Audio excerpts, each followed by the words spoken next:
Imagine Conor McGregor, a man that's running for the president of Ireland, to put a stop to immigration because of all the trouble that they're causing, to going to a foreign country and creating trouble inside a nightclub. I mean, the irony behind that.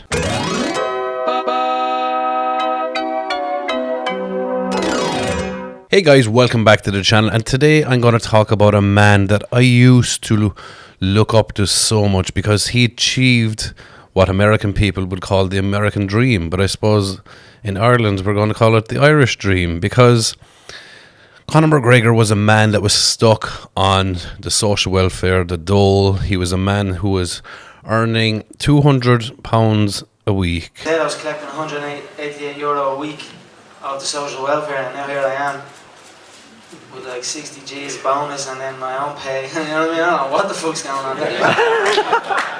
And if you look at some of the biggest, like he rose to fame in 6th of April 2013 against Marcus Brimage with a first round knockout, and after that fight he jumped up in the ring and he said 60 G's baby.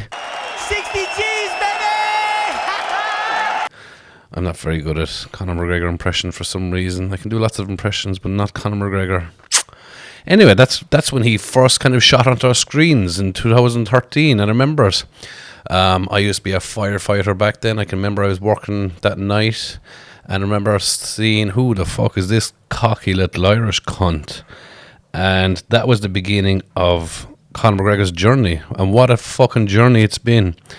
I suppose the next big fight after that was Aldo in 2015 when he knocked him out. I think it was in 13 seconds. To Mayweather in 2017. I think Mayweather was probably his biggest money fight ever. That's when the money just fell from the sky. And can you remember how class that was? Imagine every fight was like that. I know the fight was in itself wasn't great, and there was lots of jealous people saying, oh, he shouldn't have got a shot against Mayweather. There's so many great fighters in the background. But I mean, look at the money that fight generated. And it was all because of Conor McGregor.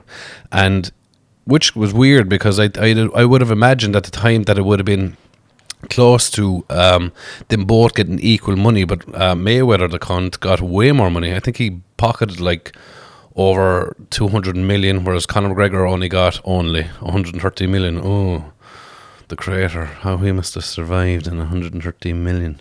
Anyway, to UFC 229 2018 against Khabib, when he unfortunately lost against a cunt. So they were probably the biggest years for Conor McGregor. So Conor McGregor at that point, he was going so well. He was beating up people. He was losing fights. He was like the Irish Superman. And then, unfortunately, he got so much money that he was like, oh, what is this white bag of powder? I think I might try some of that.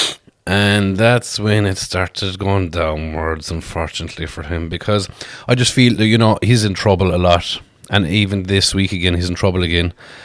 He was in trouble, was it this year or last year? I suppose it was this year, with Nikita Hand and that whole thing that went on there. I'm not going to speak about it. Do you remember he punched that old fella in the pub? Which I found out, recently. Now I know, we all know that old fella in the pub, right? That annoying little cunt over in the corner. And how you'd be saying to yourself sometimes, geez, I'd love to go over there and hit him into the mouth. And I've said it. I used to be a door security, a bouncer for 12 or 15 years. The amount of time I wanted to punch old people Okay. was just amazing, because they're so fucking annoying, sometimes. But I think at every stage of their people's lives, everyone, even myself, needs a smack into the mouth, don't I? Come on, I know, I agree. I probably deserve one more than others. So anyway, what I found out since, because I have a friend who works within Conor McGregor's camp, and he told me that old man that Conor McGregor slapped deserved it. He was a little fucking cunt. And people judge very quickly. Like when you look at Conor McGregor, right, you're looking at a man who tries to kill people to make money, right? And to be really good, I remember speaking to another fighter about this before. To be a really good MMA fighter, you have to be willing to try and kill that other person. If you get into that cage, or if you get into that cage without the mindset of wanting to kill the other man, you're going to lose.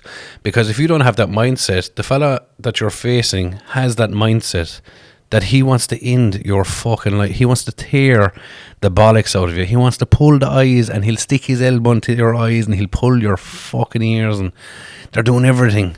There's very little not allowed in the UFC. I don't even know the rules anymore. I remember 12-6 wasn't allowed for years. You know that elbow where you draw it up here? Do you remember John Jones is famous for it?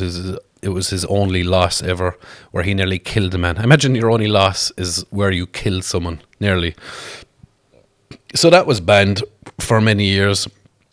God, where am I even going like this? Do you ever be talking and then you remember that you haven't a clue what you're talking about? But anyway, my point, God, I cannot remember where I was going with that. Anyway, I suppose the rules of UFC are no punching in the back of the head. I suppose that's the only way that stands really these days. So you're expecting like a man who beats the fuck out of people for a living, who tries to kill people for a living, and the very minute he steps outside that cage, you want him to act like a gentleman. You can't, you know, when they strike out like this, and it happens in MMA fighters all the time because their minds, they're different to us. They want to kill people for a living. They get paid to kill people.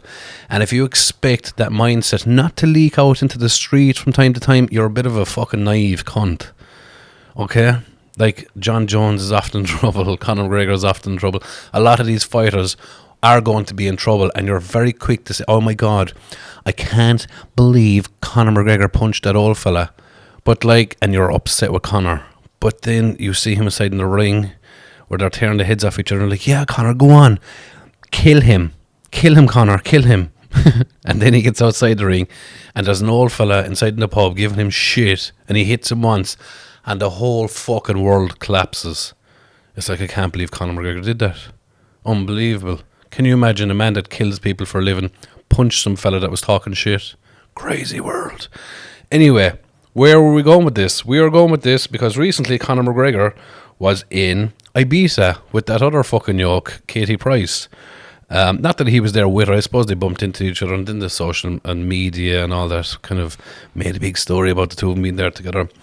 But McGregor was out there. He brought his team of Black Forge pub. I think they won some soccer tournament or something, and all expenses paid. Holiday to Ibiza. God, I want to play soccer for that team. VIP everything, and of course Conor McGregor got in a shot of trouble out there, you know. So he was inside in the pub. I'm just going to watch the video here. I'm not sure if I'm going to be allowed to show this video, but I'm going to try anyway. If it doesn't make here, it means that YouTube wouldn't let me share it. So hopefully it'll be allowed. So we see here, there's a fella. Here's Conor McGregor standing on the stage, and bang, bang, punches him. Like, you'd have to wonder, right? What did he say to Conor McGregor that made him like, you can see here, look, he whispered something, bang, bang. Like, he said something really offensive for Conor McGregor to react like that, because Conor, I know a lot of people think he's a fucking idiot, but he's not that much of an idiot. He had to have known that there was cameras everywhere. There's people around him. Every cunt is a built-in camera these days. But later, Conor McGregor came out on his X, his Twitter account, and he stated, "You won't speak bad about my country and its people, and that's ever vote McGregor." And then he just goes back to posting about fighting, and he shared something else. Oh yeah, as the world's highest IQ record holder, I believe the Bible is the perfect, eternal and final word of God. Therefore, the Bible doesn't need to be updated. The world needs to catch up. And Conor McGregor shared it and said yes. Do you know what? When I see someone has the Bible in their bio, it often makes me wonder, why have you got that in your bio? You have that in your bio for some other reason than believing in Jesus and God and all that. You have done something, and now you've turned to Jesus. So yeah, and then he just goes back to posting like nothing ever happened, and that's what I kind of love about Conor McGregor, because it's kind of funny. Anyway, where was I going? I really wish Conor McGregor would get the help that he so desperately needs, because I know Conor McGregor. I don't know him, unfortunately. Not that I'm unfortunate or not, but I don't know him, okay? But I do know someone that's kind of close to the camp, and what I've heard is that he is really badly, the way it was worded to me was, you know what you see about Conor McGregor in the paper with cocaine and all this thing, and I was like, yeah, what about it? He goes, it's 10 times worse than that. So Conor McGregor has a severe cocaine addiction, alcohol addiction, drug addiction, and you know, when you have all these addictions, you can imagine yourself, you're on your piss and down in a pub and someone is constantly watching your every move, you're bound to get in trouble at some stage, aren't you? So you can imagine if you're absolutely addicted to cocaine and all these other things, and you have a bottomless pit of money, and you have cameras constantly on you, you're going to get in trouble. And I don't care what anyone says, you are going to get in trouble, whether it's punching an old man. You know, you can't blame the man for punching people. Well, you can, you know. And a lot of people at this stage are calling for Conor McGregor to get jail. I don't think he deserves jail, because, I mean, we have fucking paedophiles walking the streets here everywhere. Why would he need jail for punching a fella? I don't think so. It looks to me like that fella said something highly offensive. If you said something to me highly offensive that I found really offensive to me or my family, I'd fucking punch you twice. So I just, like, rather than calling for Conor McGregor to get jail, I would love to see Conor McGregor get help. I want to see that man off of drugs. I want to see him, the 2013-14 version, back again. It'd be great if Conor reformed, got help, come off the drugs. And even if he does use God and all that Bible stuff to try and come off it, it'd be amazing. You know, you'd hate to see this happen to a fella. And I know a lot of Conor McGregor has picked up a lot of hate online. People hate the man. But I just find that people who hate people are often told to hate the person. You know? Hate is a weird world in social media. It's weird the way, for me, for example, I remember I was talking to someone last week about this actor, right?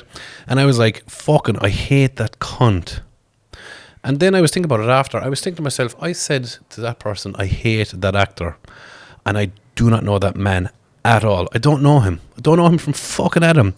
I'm hating him from hearing about third and fourth parties, you know, through social media and papers and all this other thing. And I'm taking their story, bringing it into what I think about him then, without ever knowing and I'm judging him based on what a paper has told me. A paper that has 99% of it lies. So I just think when you hate a person, you should really think about why you hate that person, and if it's actually a real reason, or is it a reason that you're told to believe. Because I often find that people hate for all the wrong reasons. Anyway, guys, it is Friday. The sun is shining. I'm sweating. My balls are sweaty. I'm sweaty everywhere. I'm trying to lose weight. I'm still on my diet. I haven't broken the diet, lads. Whoever else is on a diet with me, stay strongly. We're in this together. I have weighed myself, for those that are keeping up to date with it. I have weighed myself and I've put on more weight, which is amazing. I assume it's because of the influx of food, because I'm eating proper food now. When I was doing strongman, I used to eat a lot of shit calories, sugars and stuff like that. Now I'm just eating protein, carbs. When I say carbs, the only carbs I'm having currently are oats, pasta, and what's the third thing I'm having? Oats, pasta, and a small bit of bread, whole wheat bread. That's all I'm having.